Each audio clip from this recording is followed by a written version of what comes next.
Bismillahirrahmanirrahim. Alhamdulillahirabbil alamin. Wassalatu wassalamu ala sayyidil mursalin wa imamil muttaqin sayyidina wa maulana Muhammadin wa ala alihi wa sahbihi ajmain.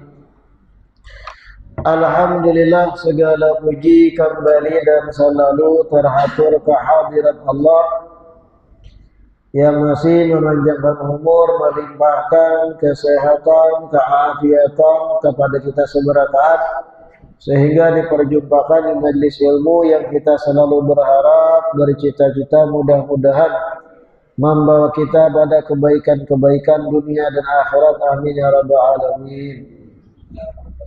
Melanjutkan kitab Al-Ajwibatul Ghaliyah, yang mana pertemuan sebelumnya pembahasan kita seputar apa yang wajib bagi seseorang yang kada mampu menggapai derajat mujtahid. Apa yang harus dilakukan orang awam, nah kayak kita nih, ketika kita sadar diri kita ini kada menggapai derajat seseorang yang mujtahid, kada menggapai dari segi keilmuan derajat Imam Syafi'i, Imam Maliki, Imam Abu Hanifah, Imam Ahmad bin Ambal. Jawabannya yang wajib bagi kita adalah bertaklid, mengumpati kesimpulan yang sudah rampung oleh salah satu imam 4 madhab. Disitulah keharusan kita bermadhab, yaitu ketika kita sadar kada mampu untuk mengkaji dalam-dalam Al-Quran dan hadis serta qiyas dan ijma' ulama terdahulu. Karena jar ulun semalam membutuhkan tunjangan-tunjangan ilmu-ilmu nang dalam dari segi ilmu-ilmu agama, terutama ilmu bahasa Arab yang sangat rumit dengan aneka macam cabang-cabangnya bahasa Arab. Kemudian menguasai ilmu tafsir, asbabun nuzul, sebab-sebab turun ayat secara menyeluruh. Menguasai ilmu hadis, riwayat-riwayat yang puluhan ribu. Mempelajari sanadnya, mana yang terdahulu hadis, mana yang terdudi, karena ada konsep nasih mansukh. Hadis yang terdudi menghapus hadis yang terdahulu diucapkan Nabi. Ini membutuhkan ilmu yang dalam benar, sehingga kita sadar kita yang awam wajib bermadhab, wajib mengumpati pendapat pakar. Nah, kayak itu istilah ini. Sebagaimana kita ketika garing, sakit, kita kada tahu diagnosis penyakit kita itu apa. Kemana kita tulak? Kepada pakar yang paham, yaitu dokter. Ketika dokter sudah menganalisa secara standar ilmiah kedokteran, lalu dapat kesimpulan penyakit kita begini, maulah pian mengarasi. Kada itu penyakit ulun juga. Kada kawa. Karena ketika dokter dengan kepakarannya, dengan profesionalnya, dengan bujur-bujurnya ia meneliti, mendiagnosis, itulah kesimpulan apa nanti kita bertaklid dengan apa yang disampaikan dokter. Ini contoh kecilnya. Nah, kayak itu juga bermadhab. Kita orang awam wajib bermadhab pada salah satu imam 4 madhab. Ada kawapian langsung Al-Quran, langsung hadis, memahami sorang, apalagi memahami sekadar terjemah wara. Kada sesimpel itu memahami Al-Quran, terjemah aja. Membaca Arabnya tak pun tahu lalit. Hendak jadi mujtahid, atau kata apa? Apalagi nang kayak itulah, nang sekedar menguasai ilmu nang cetek nang dasar-dasar, wani menyalahkan ulama bahari, nggak terlalu. Kada tahu diri begitu. Ulama bahari bermaulid, ini ulama nang apa puluhan ribu hadis. mengarang kitab maulid. Ada orang 2025 nang hanyar belajar di Google, hadir pengajian sekali dua, menyalahkan ulama yang sudah meninggal. Kenapa maulid itu bid'ah? Baca Ramin nih kan. Mengikam salahkan tuh ulama besar, nang penguasaan ilmunya kadada lalu seujung kukunya ilmu ikam lawan sidin. Nah inilah akhir zaman ini, apalagi zaman media sosial. Hati-hati benar pengguna medsos. Banyak hakim-hakim online sedikit-sedikit react maulah konten menyambati ulama yang sudah bujur. Nah, inilah akhir zaman ini. Padahal yang maulah konten menyambati tadi suruh membaca Al-Quran. Nganga-nganga beratan terjemah. Yang disalahkan ulama yang apa ribuan hadis, yang sudah wusul, wasil, yang sudah membaca kitab ratusan, tahqiq, bujur-bujur, inya menguasai kullu bid'atin dolalah, itu ya hadisnya. Ada kawan begitulah. Tanbihun selanjutnya, qala ulama. Ulama berkata, walau warada hadithun sahihun matalan,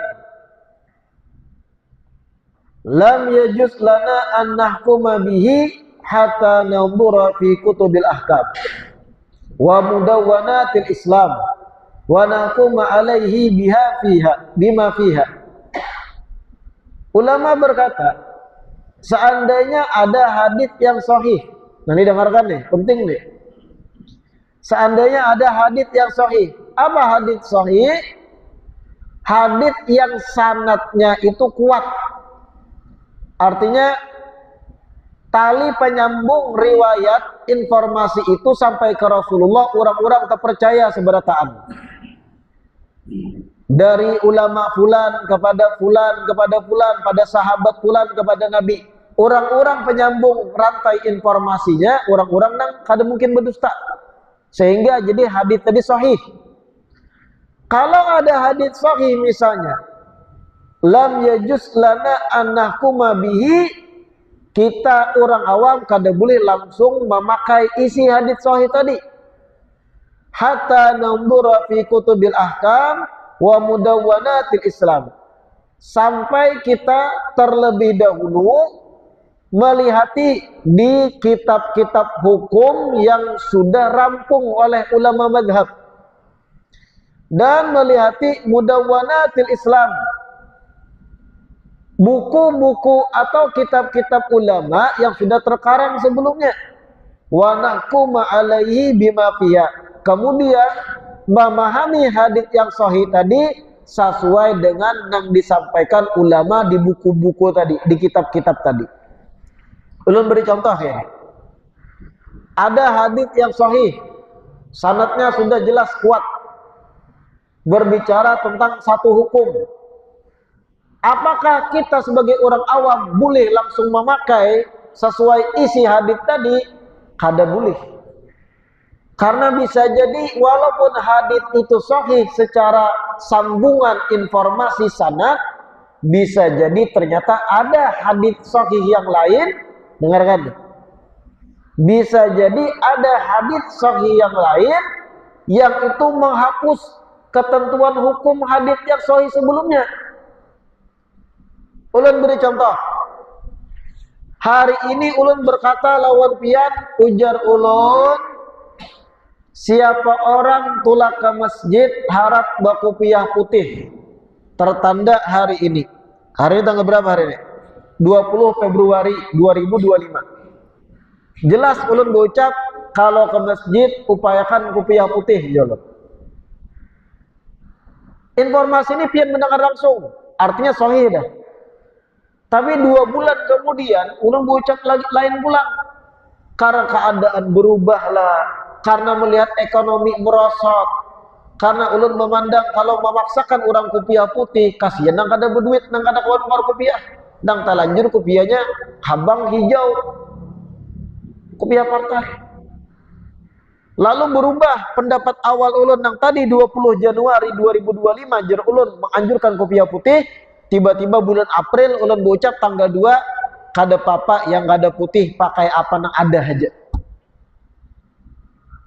Ini maksudnya tadi, ketika ada hadis yang sahih, kada boleh pian langsung mengambil isinya, memakai itu sebagai landasan hukum.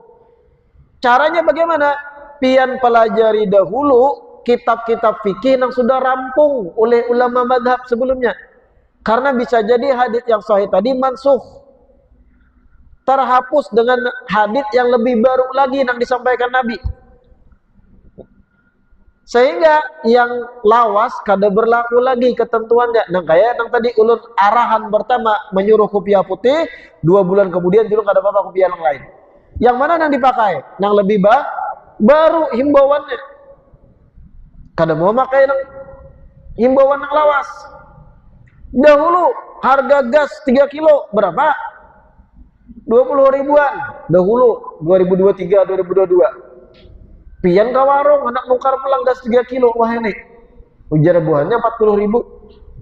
Wah ada kawa. Maka sahih bahari sudah 20 ribu. Kada jual di urang. Kenapa?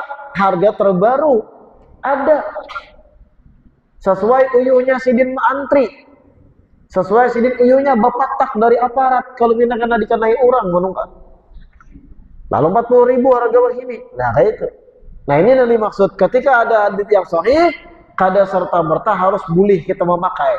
Pelajari dulu apakah sesuai dengan sudah hukum-hukum Islam yang dirampung ulama. Karena tidaklah ulama merampung satu hukum di kitab-kitab mereka dalam mazhab, mengecualikan setelah membanding-banding mana hadits yang tadudi, mana hadits yang hanyar.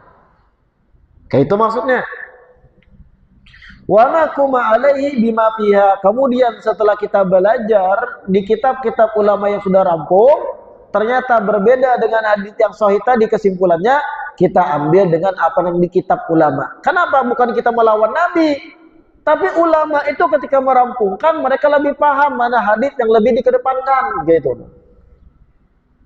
Mana yang tadudi, mana yang tadahulu. Nah itu simpel contohnya. Fakam min haditsin sahihin la yu'malu bihi limani'in yaqtadihi min naskhin wa ghairihi. Berapa banyak hadis yang sahih kada kawa diamalkan. Kenapa? Karena ada penghalang untuk diamalkan. Seperti apa? Nasakh, dihapus hukumnya kayak jar ulun tadi.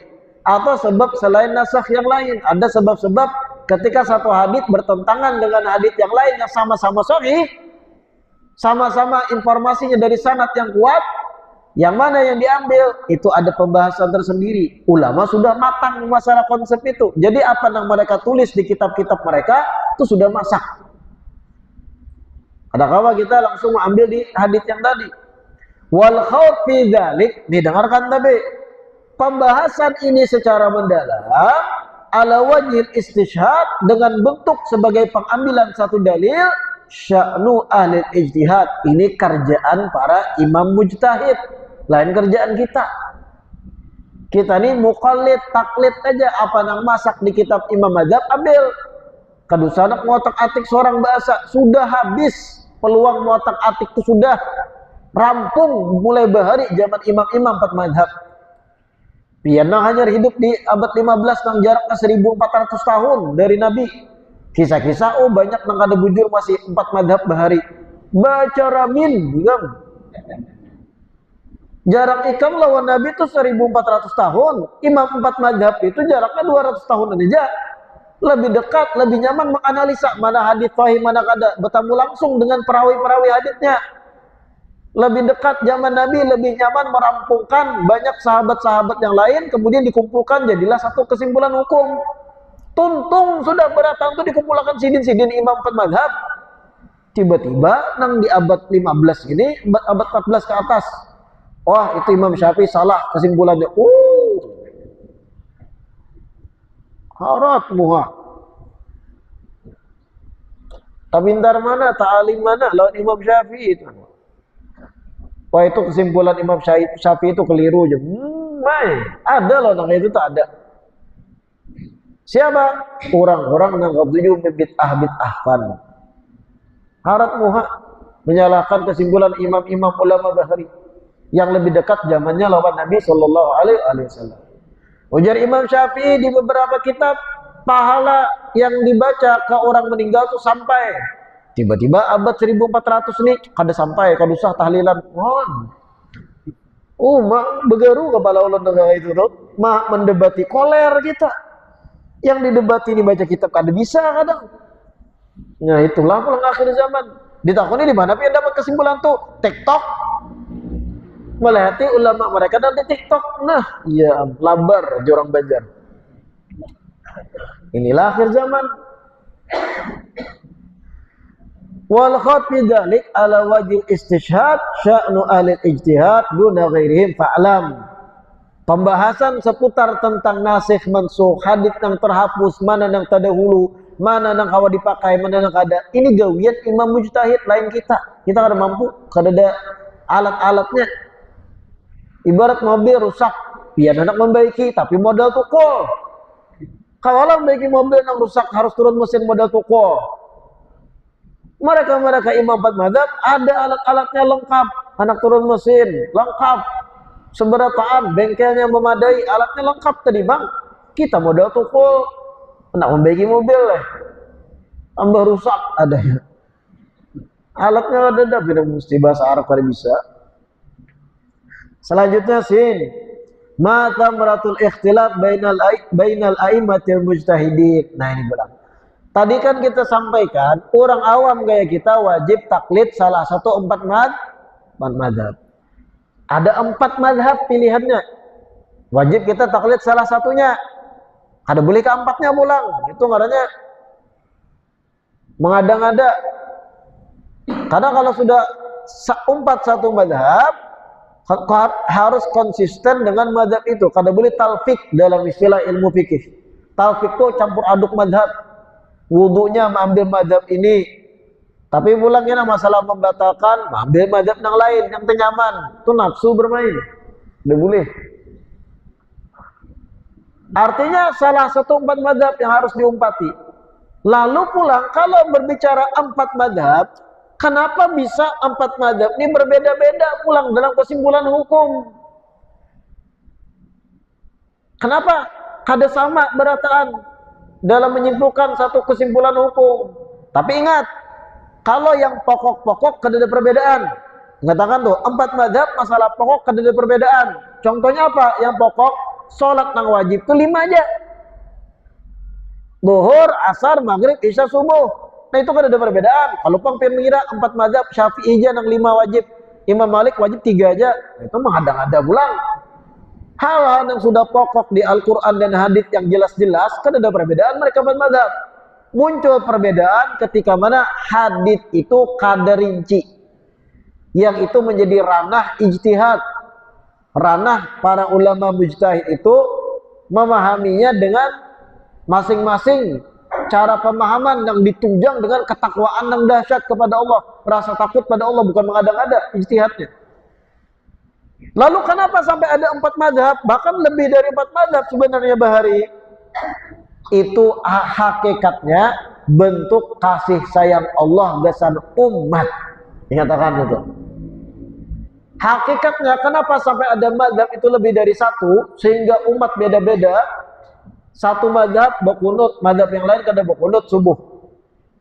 Itu salah satu contoh tuh. Syafi'i berkunut subuh, Hambali kada kunut, kada disunahkan kunut subuh. Kenapa? Karena hadits kunut itu ada kontradiktif. Nah, cara memahaminya beda antar 2 imam mazhab. Nah, itu karena pembahasan panjang itu. Intinya ini sebenarnya perbedaan mazhab rahmah, bentuk kasih sayang Allah kepada umat supaya kada mengalihi. Beda domisil, beda karakter, beda cara. Kita Indonesia mayoritas mazhab Syafi'i. Tapi kalau di Pakistan, di India, mereka Hanafi. Daerah Maroko, Maghrib, tahulah Maghrib di mana? Parang Isya. Maghrib itu daerah benua Afrika, Maroko dan sekitar. Mereka dominan mazhab Maliki. Daerah-daerah lain, mazhab apa? Mazhab Hanafi, Abu Hanifah. Ada lagi Hambali. Itu apa? Bentuk kasih sayang Allah. Makanya dibacakan. I'lam annal ikhtilaf. Tadi kan pertanyaannya ma thamratul ikhtilaf. Apa hasil atau buah dari perbedaan pendapat dari imam-imam mujtahid. I'lam, ketahuilah, anal ikhtilaf, perbedaan al-waqi yang terjadi bainal a'immatil mujtahidin, di antara imam-imam mujtahid, rahmatun minallah ta'ala, bentuk kasih sayang dari Allah ta'ala, lihadihil ummatil marhumah, biasan umat Nabi Muhammad yang disayangi ini. Kenapa bentuk kasih sayang? Fa'innahum lam yakhtalifu fi usuluddin wa ummahati syariah. Sesungguhnya imam-imam madzhab itu kada berbeda dalam hal-hal yang pokok dalam agama. Seperti tadi jelun, jumlah sholat itu 5, jumlah rakaat sholat kada ada yang berbeda. Yang pokok-pokok yang memang sudah ada nasnya Al-Quran hadis.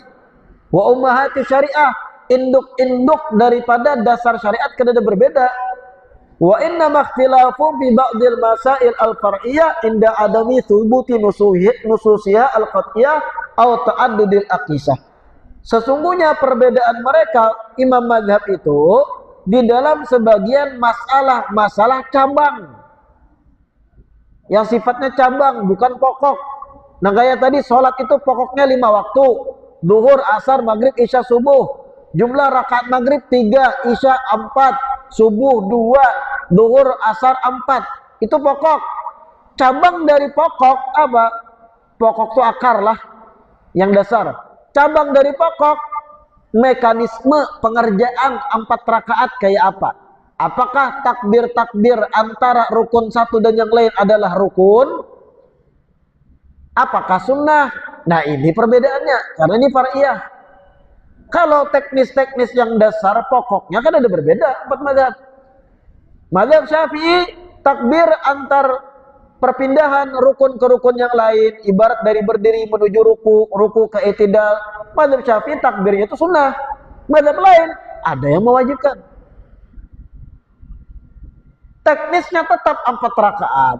Kalau maghrib 3 rakaat. Tapi yang berbeda di situ cabang-cabang tadi. Paham loh biar? Kenapa ada perbedaan? Inda adami thubuti nususiha al-qat'iyah. Karena kadada nasnya, kadada penjelasannya di Al-Quran dan hadis yang sharih, yang jelas arahnya. Kadada penjelasan rincinya, apakah wajib atau kada. Misal, kayak kunut subuh. Nah itu kan ada pembahasan khusus kunut subuh. Kenapa Syafi'i mengatakan itu sunnah muakkad? Kenapa yang mazhab lain mengatakan kada wajib, kada sunnah bahkan? Karena perbedaan memahami hadis. Hadisnya masih gantung. Nabi terkadang sebagian sahabat meriwayatkan berkunut, sebagian lain meninggalkan kunut. Ada perselisihan pandangan sahabat. Nah, memahami perselisihan pandangan sahabat inilah gawian imam mujtahid. Kalau Syafi'i mengatakan kunut itu digawi oleh Nabi, harus. Yang lain ada sudut pandang lain. Nah, ini karena masalah cabang. Tatap subuhnya 2 rakaat. Kalau bang subuhnya jadi 3 rakaat, kada juga. Kita gini mazhab Syafi'i, sembahyang subuh kada berkunut, sah kada? Sah kada? Hei, sah. Banyak kadang subuh kada berkunut, kada apa? Kita Syafi'i kunut, kalau sembahyang subuh kada berkunut sah, tapi memang sunnah muakkad. Dalam mazhab Syafi'i kalau ditinggal sunnah pulang sujud sahwi sebelum salam. Tapi seandainya kalau ditinggal kada pulang sujud sahwi, tetap sah subuhnya. Wal ikhtilaf fi dzalik yujibul yusra wa tawsi'ata 'alan nas. Perbedaan imam madhab dalam masalah cabang-cabang tadi itu mengarah kepada permudahan dan keluasan bagi manusia di dalam bersyariat, sehingga mereka kada merasa sempit dalam menggawi syariat. Pian nih, ketika dikekang satu aturan aja merasa ngalih kada? Ngalih. Tapi ketika mana ada pilihan, aturan A begini, aturan B begini, aturan C begini, itu merasa nyaman, biar kada beban harus memilih satu orang. Pian nih, lakian bujangan ibarat diwajibkan menikahi perempuan A. Pokoknya kamu kawin harus lawan itu. Mung kada tampar kamu jerabah pian. Kubunuh hikam jama pian, harus kawin lawan itu. Pian tertekan nggak ada? Tertekan nggak ada? Kayak apa? Bahnya hirang gitu. Kayak apa? Lu kadang cocok hati nah. Hidungnya tuh pian mingar gitu. Ibarat nih, tertekan kita ketika tuh satu pilihan. Tapi ketika abah pian, nah ada 4 binian, pilih antar 4 tikam. Wah, seikong tak tinggi awak, seikong tak rendah. Seikong tak lamak, seikong tak kurus. Seikong hidungnya mingat, seikong tak kantuk hidungnya. Seikong matanya sipit, seikong tak gana. Seikong putih, seikong hirang. Banyak opsi pian pilihan. Lebih ringan pian menghadapi. Oke, ini bahaya. Kampatnya aja sudah aja pian. Ada boleh juga. Pokoknya abah pian. Intinya analogi ulun tadi agar pian paham ketika pian ada 4 pilihan lebih nyaman, lebih ringan daripada ditekan dengan satu pilihan. Nah ini yang dimaksud ketika ada 4 mazhab atau bahkan lebih di zaman sebelumnya, ini mengarah kepada permudahan bagi umat karena dikekang dengan cuma satu mazhab. Pian pilih salah satu silahkan. Pian nih sekarang mazhab Syafi'i, boleh pindah mazhab lain tapi konsisten. Tapi ngalih kalau pindah mazhab lain pulang. Kenapa? Ilmunya kemana menuntut? Karena ustadz-ustadz berataan mazhab Syafi'i. Kemana pian belajar mazhab lain pulang? Mengaji kitab pun 2 kali bisa. Tapi ini ibarat umat Islam, silakan memilih mazhab yang mana. Tapi kalau sudah umat sebutin konsisten. Haitu qala ta'ala, dan ini sesuai dengan apa yang diinginkan Allah Ta'ala, yang dimana Allah berfirman, yuridullahu bikumul yusra wala yuridu bikumul usra. Sesungguhnya Allah tuh bakal hendak kemudahan bagi kalian dan Allah tuh kada hendak mempersulit kalian. Allah seorang bapadak itu. Artinya memang Allah nang bola skenario mazhab fikih itu ada 4. Hakikat tentang isi kandungan ayat ini. Allah hendak mempermudah umat dan kada hendak mempersulit. Wa qala ta'ala, dan di ayat yang lain Allah berfirman, wa ma ja'ala 'alaikum fid dini min haraj, dan tidaklah Allah itu menjadikan bagi kalian dalam beragama itu fi haraj, dalam kesempitan. Allah tuh hendak buan pian tuh kada sempit dalam beragama. Wa akhrajal Khatib an Ismail bin Abi Mujalid an Harun ar-Rasyid qala al-Imam Malik bin Anas radhiyallahu anhu, ya Aba Abdillah, naktubu hadhil kutub ay al-muwatta wa nufarriquha fi afaqil Islam linahmila 'alaiha al-ummah. Nah, ini diriwayatkan dari Khatib an Ismail dari Abi Mujalid bahwa Harun ar-Rasyid, taulah bian Harun ar-Rasyid, Khalifah Abbasiyah. Harun ar-Rasyid itu anggaplah presiden Islam saat itu, pimpinan tertinggi orang Islam di zamannya. Harun ar-Rasyid itu punya wewenang untuk mewajibkan umat Islam zaman itu di seluruh penjuru agar mengumpati satu mazhab aja. Ketika itu Harun ar-Rasyid dekat dengan Imam Malik, pembawa mazhab Maliki. Ujar Harun ar-Rasyid berkata kepada Imam Malik, ya Aba Abdillah, mari kita cetak kitab pian ini, yaitu kitab Muwatta. Bahari itu kan naktub, kita tulis, maksud ditulis diperbanyak karena kada dapat cetakan bahari. Pian hendak mualah kitab jadi banyak, itu harus ditulis manual.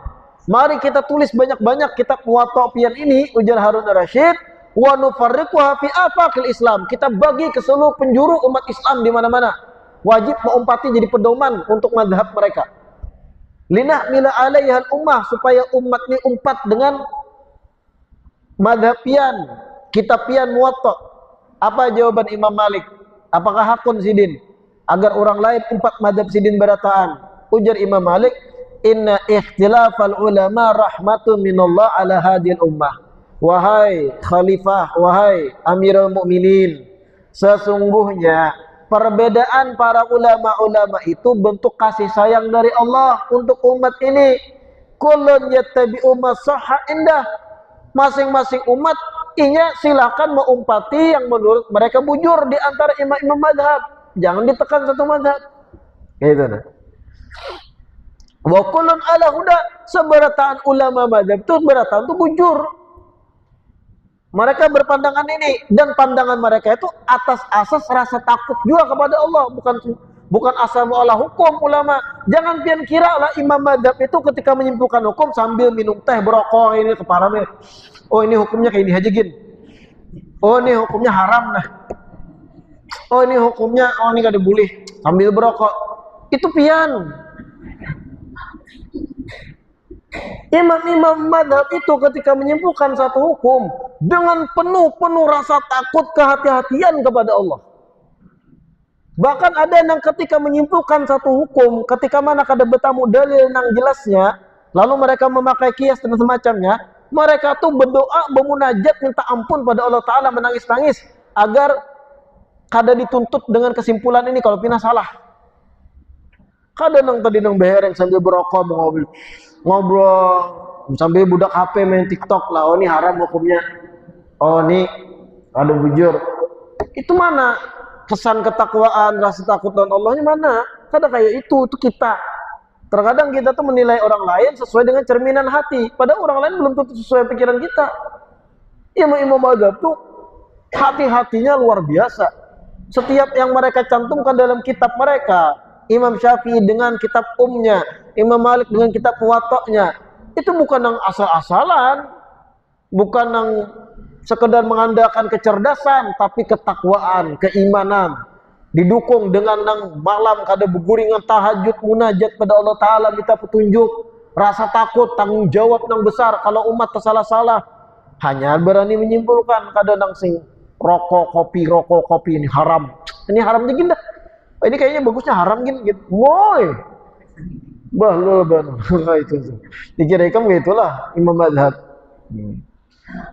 Kullun yattabi'u ma sahha indah. Setiap orang silakan umpat dengan imam mazhab yang mereka anggap sahih jadi Imam Malik. Wa kullun ala huda, dan imam-imam ulama mazhab itu berkata bujur. Wa kullun yuridullah. Dan yang penting, ujar Imam Malik, seberataan imam mazhab walau beda pendapat di beberapa masalah, kullun yuridullah, tujuan utama mereka Allah, bukan makhluk. Imam Syafi'i menyimpulkan mazhabnya, bukan tujuannya supaya aku dinilai pintar, wah aku ini cerdas, pintar, mujtahid, kawak mu'alah mazhab. Itu pian.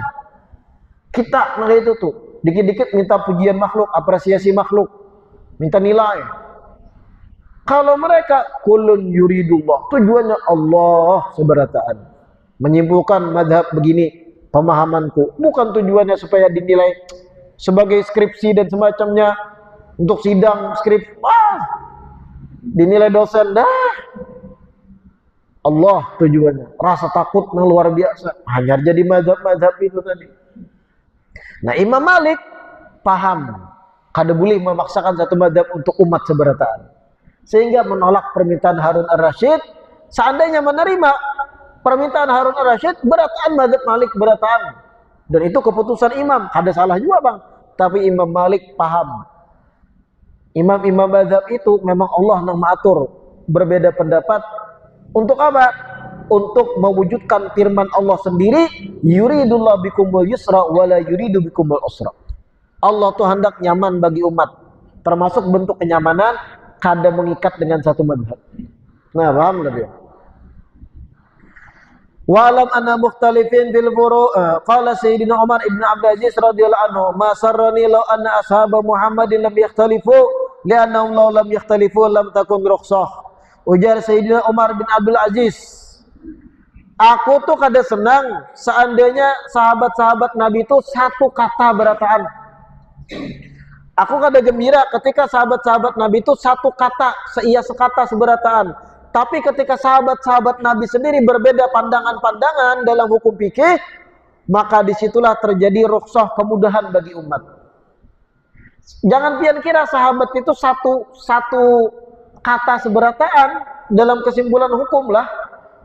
Abdullah bin Mas'ud kadang beda pendapat dengan Abdurrahman bin Auf. Sayyidina Abu Bakar kadang beda pendapat dengan Sayyidina Ali, tapi bukan berarti berkelahi, tapi beda cara memahami nang mereka dengar langsung dari Nabi. Nah kayak ulun ibarat mau ucapi kepada pian, siapapun yang bulik ke rumah, jar ulun, siapapun yang bulik ke rumah Jangan sembahyang isya dulu, mohon maaf, jangan sembahyang maghrib dulu kecuali sampai rumah ya ulun. Nah ulun ucap itu kepada pian beratan. Jangan jer ulun sembahyang maghrib dulu kecuali sampai rumah. Tuh ucapan ulun gitu tuh. Tapi itu multi tafsir loh. Ada yang paham berarti habis waktu maghrib, kada boleh aku bermaghrib, harus sampai rumah dulu. Ada lagi yang paham itu ucapan Habib Hasan itu walau kada disampaikan sidin tapi ada yang tersirat, tapi seandainya waktu para habis sembahyangnya dulu di jalan, kada perlu menunggu ke rumah. Ulun kada mengucapi kayak itu. Yang ulun ucapkan ulun jangan bermaghrib dulu kecuali sampai rumah. Tapi orang-orang yang mendengar ini beda-beda memahami. Ada yang konsisten sesuai teks, ulun kada anak bermaghrib, habiskah kada habiskah waktu maghrib, kada bermaghrib tupang kecuali sampai rumah. Ada lagi yang lebih paham.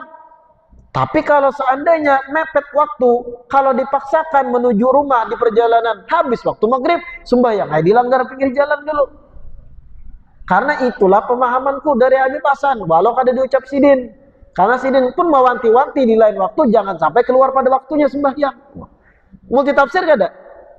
Kayak itu juga para sahabat ketika Nabi berucap. Nah ini yang dimaksud dari Sayyidina Umar bin Abdul Aziz. Aku kada gembira apabila sahabat itu sepakat dengan satu kesimpulan aja. Tapi ketika mana sahabat-sahabat Nabi sendiri berbeda pendapat, aku malah senang. Kenapa? Dengan itulah terjadinya rukhsah, kemudahan, keringanan bagi umat. Siapapun yang diumpati sah berataan. Karena berataan atas dasar paham. Dan paham mereka atas dasar ketakutan kepada Allah, takwa kepada Allah. Kullun yuridullah, tujuan Allah berataan. Lain kita. Kita dikit-dikit minta puji, iyalah.